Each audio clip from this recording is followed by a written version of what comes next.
বউ পেটানোর শীর্ষে খুলনা ও বরিশালের মানুষ। বাংলাদেশে নারীর প্রতি সহিংসতা একটি ভয়াবহ ও গভীরভাবে গেঁথে থাকা সামাজিক সমস্যা।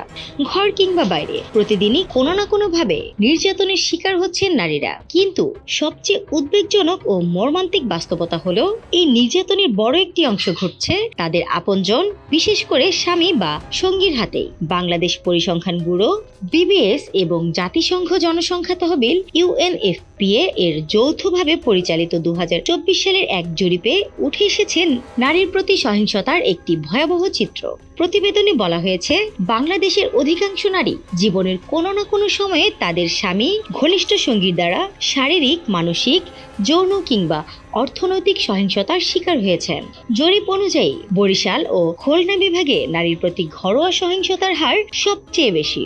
বরিশালে 82% এবং খুলনায় 81% নারী তাদের জীবনকালে স্বামী বা সঙ্গীর হাতে নির্যাতনের শিকার হয়েছেন।